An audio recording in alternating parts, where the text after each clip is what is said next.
Oh, that's so cool. Yeah. I love good pop punk. You know what I mean? Like, I love that stuff. Oh, for sure. This is like... Yeah. Probably like right where I'm trying to live kind of musically with my own stuff.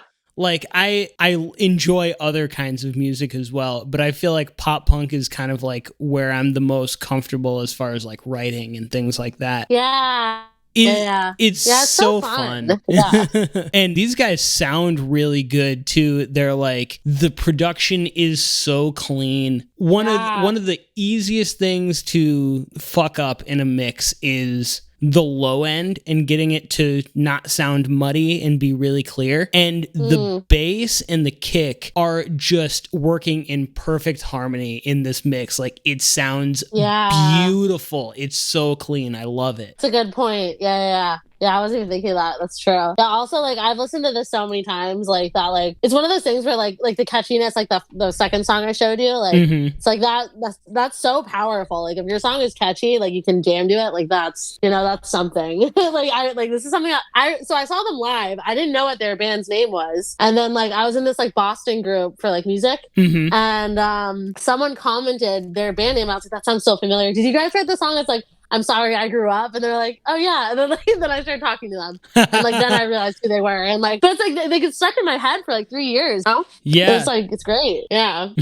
I also love the amount of emotion in his voice. Like, that kind of emo vocal style just hits me in my core so much. I love it. It's so good. Exactly. Yeah, I agree. It's just so raw. Exactly. That's the kind of stuff I love. And I don't mean to, like, hate on other music, but, like, the commercial pop punk that's, like, mainstream right now, I sound so weird. But, like, it's just, like, that, I feel like that's, like, lacking that kind of, like, authentic DIY type of feel. It's, like, so authentic in this sense, you know? I think I can agree with you. Like, there's a lot of pop punk returning to the mainstream that's happening right now, which, that is crazy to think about. But all of it feels... like a little bit commercialized, a little bit sterile. Yeah. It just doesn't have that, like, I've been doing this in my parents' garage for 15 years kind of sound. Exactly. You know? No, it's more like I changed genres because rap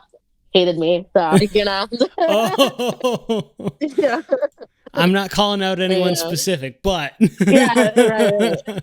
So my next one, interestingly, is a kind of genre switched artist, but it kind of went the other way. This guy used to be the guitarist with a band called Being as an Ocean, and they're kind of like a, you know, post-hardcore kind of that kind of style band, and that's the kind of stuff that he used to make, but now he makes like pop music. Basically, this song is called Over Yourself by Heart of Gold, and the really interesting thing to me is, and it's probably, you know, because he has that cred with that other band, but this is a pop artist signed to a record label that signs primarily metal artists. Like, some of their biggest artists are Currents, Emmure, and We Came as Romans. If any of those are familiar to you, they're all like pretty big, like, metal names. So it's kind of interesting that he's on the same label as all of these guys, but making this like super catchy dance pop music. But I absolutely love it.